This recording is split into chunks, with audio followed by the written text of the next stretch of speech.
ओम शांति। 17 अगस्त 2023 के ईश्वरीय महावाक्य मुरली के मुख्य पॉइंट सुने। शिव परमपिता परमात्मा ने कहा, मेरे मीठे मीठे बच्चे, रूहानी बच्चे, प्यारे बच्चे, सुनो, तुम्हें क्या करना है। आज तुम्हें अपने सच्चे साहब को याद करना है। बाबा ने कहा, सच्चा साहब कौन है। सच्चे साहब को याद करो तो बहुत सुख मिलेगा बच्चों। तुम्हारा सच्चा साहब कौन है? शिव पिता। याद अंदर में करना है बच्चों, जपना नहीं है। कोई माला दुलरी नहीं जपना है, अर्थात मुख से कुछ बोलना नहीं है, अपने मन बुद्धि से याद करना है। बाबा ने कहा कि बच्चों, ऐसे सच्चे आशिक बनना है जो धंधा धोरी भी करते रहें और दिल एक बाप के साथ लगी रहे। बाबा ने कहा, अपना काम भी करो और धंधा भी करो और दिल एक बाप से लगी रहे। माया बड़ी बच्चों दुस्तर है। उसने कहा, अगर बेकायदे चलन चली तो माया बुद्धि को गुप्त ताला लगा देगी। इसलिए खबरदार बच्चों रहो। तुम्हें अंगद समान अटल रहना है, अनासक्त होकर सर्विस भी करनी है।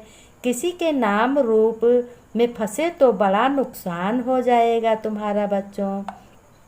शिव बाबा ने कहा, बच्चों, प्यारे बच्चों, तुम हो शिव शक्तियाँ। सर्वशक्तिमान बाबा से योग लगाकर तुम्हें शक्ति लेनी है।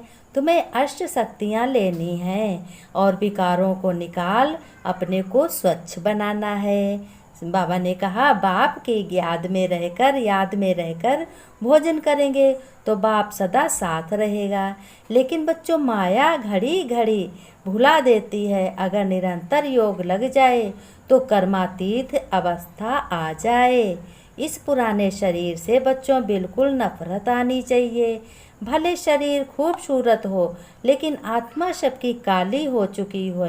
लेकिन तो फिर क्या है, आत्मा काली हो चुकी है तो अब तुम्हें एक हसीन मुसाफिर से संबंध जोड़ अपनी आत्मा को गोरा बनाना है। शिव परमपिता परमात्मा यानी भगवान ईश्वर, उसको याद करना है। उसने जो ज्ञान सुना रहे हैं वो उस ज्ञान पे तुम्हें चलना है। ज्ञान को अच्छी रीत से समझकर चलना है। फिर बाबा ने कहा, बच्चों, तुम्हें लक्ष्मी नारायण की तरह सदा हर्षित रहना है, सदा मुस्कराते रहना है बच्चों। आवाज़ के साथ नहीं हंसना है, धीरे से मंद मंद मुस्काना है। आवाज़ जोर से जो हंसते हैं वो रावण की आवाज़ होती है। रावण हा हा करके हंसता है। ऐसे बच्चों तुम्हें कभी नहीं हंसना है। जब औरों को आप समान बनाएंगे, सर्विस में लगे रहेंगे, तभी तुम्हारे चेहरे पर खुशी बच्चों आएगी। तुम दूसरों को भी बताओ, ज्ञान समझाओ कि ये अब ज्ञान है शिव बाबा का, परमपिता परमात्मा का। फिर बाबा ने कहा, बच्चों, मीठे बच्चे, तुम्हें मुख से कुछ भी बोलना नहीं है। सच्चे दिल से एक बाप को निरंतर याद करना है। सच्चे दिल पर ही साहेब राजी रहते हैं।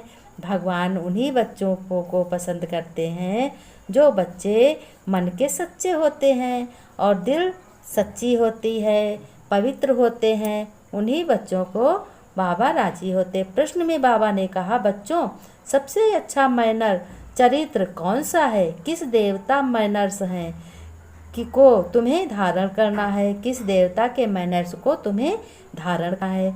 उत्तर में बाबा ने कहा, बच्चों, सदा हर्षित रहना बहुत अच्छा मैनर्स है। देवताएं सदा हर्षित मुस्कराते रहते हैं। उसी तरीके से तुम भी तो देवताओं की पढ़ाई पढ़ रहे हो। तुम्हें भी हंसना भी एक है, तुम्हें मुस्कराना है।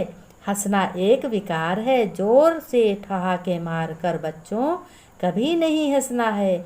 तुम बच्चों को याद की गुप्त खुशी रहनी चाहिए। फैमिलिटी का संस्कार भी बहुत नुकसानकारक है। जो इधर उधर के गंदे संस्कार होते हैं उससे बहुत नुकसान होता है बच्चों। सर्विस की सफलता के लिए तुम्हें ज़रूर विकारों को निकाल देना है।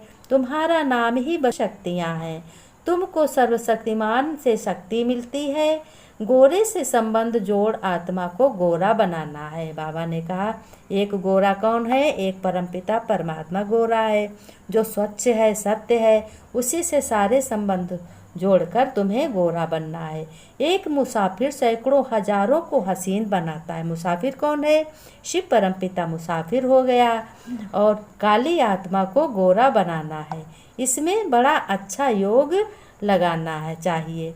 काला रह जाने से एक तो अंदर की हंसी चली जाती है, खुशी चली, सजा खानी पड़ेगी और पद भी बच्चों भ्रष्ट हो जाएगा। बाबा ने कहा बच्चों अच्छे गुण हो, सूरत को मत देखो, सीरत को देखना चाहिए। सूरत भले ही गोरी और अच्छी सुंदर है, लेकिन चलन अच्छी होनी चाहिए। भला ही कोई काला है, लेकिन अंदर से चलन साफ होनी चाहिए, अच्छी होनी चाहिए। बाबा ने कहा रात दिन सर्विस करो। जैसे भैंस बुद्धि है, भैंस बुद्धि है। बाप कितना सहज करके बतलाते हैं, कहते हैं कुछ बच्चे ऐसे होते हैं उनके बुद्धि में कुछ बैठता नहीं है। उनकी कैसी बुद्धि है? भैंस बुद्धि है। बाबा ने कहा चलन से झट मालूम पड़ जाता है। यह तो जैसे रीढ़ भेड़ हैं, कुछ भी नहीं समझते हैं। बाप कितना सहज करके बतलाते हैं। मीठे बच्चे कहकर बतलाते, कहते हैं तुम आत्मा हो बच्चों, तुम बेहद के बाप शिव पिता परमात्मा को याद नहीं कर सकते हो क्या? बाबा ने कहा हे आत्मा, तुम और सब तरफ से बुद्धि को हटा दो, मुझको याद करो। तुम याद नहीं कर सकते हो और संबंधियों मित्र आदियों को तो बहुत याद करते हो। मुझे याद करने में क्या मुसीबत है? कहते हैं बाबा माया बुद्धि योग तोड़ देती। ये किसने कहा?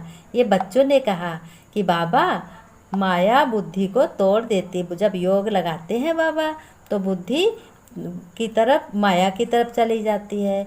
तो विश्व का मालिक कैसे बनोगे? बाबा ने कहा बाप को थोड़े ही कभी भूलना होता है, देह अभिमान बनने से ही तुम भूलते हो।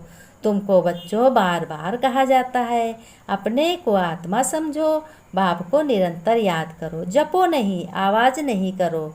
तुमको तो बाड़ी से परे जाना है। राम राम मुख से कहा तो देह अभिमान आ जाएगा, अंदर में सिमरण करना है। बाबा ने कहा यह निश्चय बच्चों रखना है। अब बाबा ही सुनाते हैं, यह भी कहते हैं मेरी महिमा नहीं करना, महिमा सारी शिव बाबा की है। ये किसने कहा? ये ब्रह्मा बाबा ने कहा कि बच्चों मेरी महिमा मत करना, महिमा अपने शिव बाबा की करना। हमने भी उन्हीं की महिमा की है, तो तुम उनको याद करोगे तो विक्रमाजीत बच्चों बन जाओगे। बहुत बच्चों सहज बात है याद करना और चक्र फिराना। स्वदर्शन चक्रधारी पूरे अंत में बनते हैं नंबरवार। बच्चों तुम्हें बहुत अच्छी रीत से समझाना है, अच्छी रीत से पढ़ाई करनी है। बाबा ने कहा बच्चों देखो मैं तुम्हारे लिए इस कलयुग में छी दुनिया में आया हुआ हूँ। तुम बच्चे क्यों नहीं मुझे याद करोगे? हम तो तरस खा के आए हैं कि बच्चों पे तरस आया है हमें, तो बच्चों को मैं समझाने आया हूँ कि बच्चों ये तुम्हारा जन्म है, अगले जन्म की तैयारी करो तो तुम अब की जन्म में तुम बहुत सुख भोगोगे। तुमने बहुत बच्चों दुख उठाए हैं, किसी ने कुछ कहा, किसी ने कुछ सुना, किसी ने कुछ गालियाँ दी, तो तुम लोग बच्चे बहुत कुछ सुनते आए हो। भक्ति भी तुम बच्चों ने बहुत की है, लेकिन तुम्हें कुछ भी नहीं मिला है, खाली के खाली पड़े हो। तो बच्चों मैं तुम्हें पर दया करी है हमने, मुझे बहुत दया आई है। ये किसने कहा? ये शिव बाबा ने कहा है बच्चों मुझे बहुत दया आई है तुम्हारे पे, इसलिए मैं तुम्हारे पास आया हूँ, परम धाम से आया हूँ, इस स्थूल वतन में आया हूँ तुम लोगों को पढ़ाने। तुम सभी आत्माओं मेरे बच्चे हो, मेरे बच्चे, सीखे लगे बच्चे, रूहानी बच्चे, नमस्ते नमस्ते। फिर बाबा ने कहा बच्चों तुम दूसरों से झट से बोल दो कि हमको तो भगवान नमस्ते करते हैं, हमको तो पढ़ाते हैं भगवान, हमारा टीचर है, हम पढ़ाई करते हैं। ईश्वरी विश्वविद्यालय में ईश्वर हमको पढ़ाता है, जो हमें पढ़ाता है वो हमारा सतगुरु, टीचर, माता पिता, भाई बंधु सखा सब कुछ है। वो सबसे पहले मुझे नमस्ते करते हैं, फिर हम लोग नमस्ते करते हैं। मेरे मीठे बाबा